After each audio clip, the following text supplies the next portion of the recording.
퇴직, 은퇴 전후이신 5, 60대 고민 많으시죠?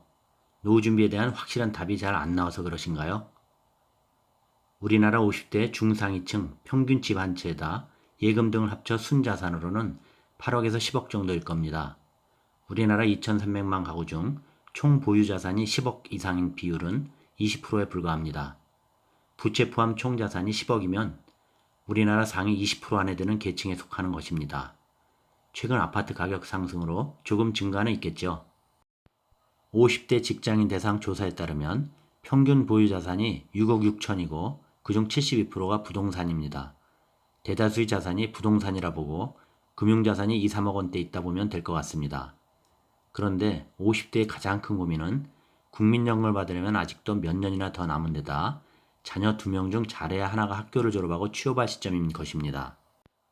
국민연금을 받을 때까지 소득 절벽도 넘어야 하고 또 자녀 결혼까지 생각하면 막막한 것이죠.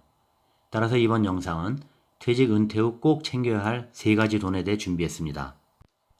안녕하십니까, 패션 오구입니다. 끝까지 시청 부탁드리면서 시작합니다. 첫 번째, 나가는 돈 챙겨라. 대부분 소득이 없어진 노후의 위기를 타개하고자 생활비 지출을 줄이는 것은 반드시 필요합니다. 은퇴 후 현명하게 생활비 줄이는 방법 무엇일까요? 은퇴 후 생활비에서 가장 이상적인 것은 은퇴 전 소득의 50%를 은퇴 생활비로 사용하는 것인데요.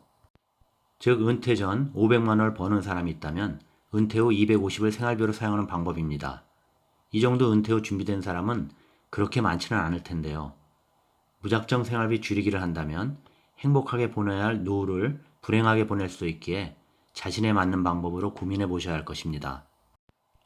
고정적인 지출부터 줄이기입니다. 예를 들어 자동차 보험은 다이렉트 보험으로 바꾸고 한 20-30% 절약되죠. 이 밖에 차량 유지비, 기름값, 외식비, 통신비, 경조사비를 줄이는 것이 생활비를 아끼는 데 가장 효율적인 방법입니다. 경조사비의 경우는 안 주고 안 받는 전략을 사용하거나 경조사 대상 범위를 축소해서 생활비의 큰 변수를 줄여나가는 것이 중요합니다.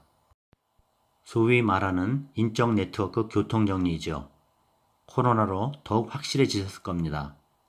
차량도 웬만한 거리 이동은 대중교통 사용하는 버릇들이기, 해보면 운동되고 좋습니다. 다음으로 자녀와 관련된 지출 줄이기입니다. 이 역시 큰 목돈 나가는 것을 막을 수 있는 부분입니다.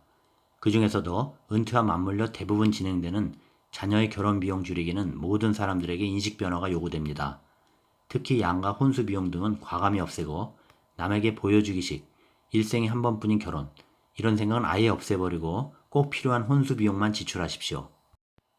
신혼, 주거 관련 요즘 전세 가격 상승으로 큰 고민이실 텐데 지혜롭게 대처하시기 바랍니다. 두 번째, 들어올 돈을 챙겨라. 우리나라 대다수 퇴직 은퇴자들 부동산 비중이 높고 금융자산이 적은데 은퇴 준비는 어떻게 해야 할까요? 대부분 생각이 첫 번째 집을 팔고 전세로 간다, 집 줄여간다 생각하시잖아요. 하나의 방법일 수는 있지만 중요한 것은 그럴 경우에 부딪힐 수 있는 문제가 분명히 있습니다. 좁은 집으로 갈 때 주거의 안정성이 상당히 떨어지는 부분 당연하고요. 지금처럼 서울 아파트 가격 상승이 지속해서 판 집 가격이 올라갈 때 정신적으로 받는 고통도 상당할 수 있습니다. 차라리 서울 집 월세 주고 근교로 작은 집 전세 가는 방법도 있습니다. 서울과 주요 수도권 집은 절대 팔면 안 된다는 것이 여전히 제 생각입니다. 집 한 채가 3억으로 평생 먹고 산다 영상에서 말씀드렸습니다. 물론 소득은 없고 세금은 올라가기에 버티기 어려운 문제는 있습니다. 그렇지만 살고 있는 집의 가치를 지키면서 생활비도 마련할 수 있는 방법들을 잘 고민해 봐야 할 것입니다. 국민연금은 원래 60세부터 받는데 점차 65세까지 늦춰지고 있는 과정이죠. 올해 국민연금 받으시는 분이 59년 돼지띠 분들 시작했죠. 이 시기에 땡겨받게 되면 연금액에 감액되는 부분이 있습니다. 1년 당길 때마다 6%씩 감액되니까 5년을 당기면 한 30% 정도 덜 받는 거죠. 그러니 빨리 받는 대신 덜 받게 되니 자신의 소득과 건강 상태 감안해서 잘 고민해 보시기 바랍니다. 또 주택연금은 가입 연령도 60세에서 55세로 낮춰졌고 대상주택을 시가 9억 원 이하에서 공시가 9억 원으로 확대되었죠. 시가로는 13억 되겠네요. 주거용 오피스텔까지 확대되었으니 이것도 좋은 방안입니다. 또 재직 중에 가입했던 개인연금 있으시다면 퇴직 시에 일시불로 수령하지 마시고 70대까지 연금식 설계하여 받으시길 바랍니다. 또 퇴직금도 연금식으로 하십시오. 퇴직급여를 장기에 걸쳐 연금으로 수령할 경우 연금소득세율이 하향 조정되었죠. 퇴직금을 목돈으로 수령하지 말고 10년에서 15년 받을 수 있도록 연금식으로 설계하시기 바랍니다. 여유가 되신다면 똘똘한 수익형 부동산, 예를 들어 투룸 오피스텔, 월 100만원 들어오게 하는 방법도 괜찮습니다.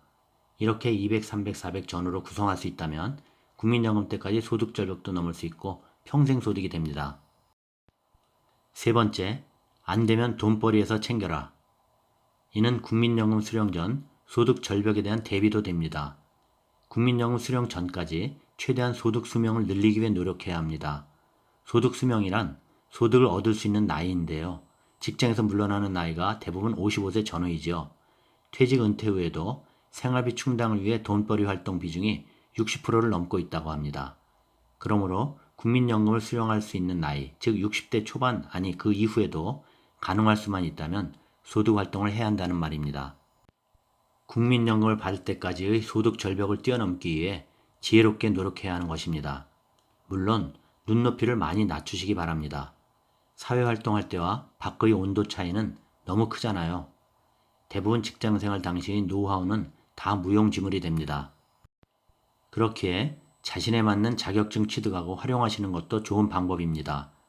예로 요양보호사, 사회복지사, 공인중개사, 지게차 기능 자격 등입니다.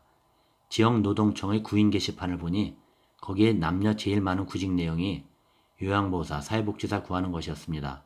월 200에서 250만원. 무엇을 시사하는지 아시겠죠? 자, 여기까지입니다. 이렇게 퇴직 은퇴 후 3가지 돈을 챙겨라 말씀드렸습니다. 도움되셨나요? 구독, 좋아요 부탁드립니다. 다음 영상까지 안녕히 계십시오.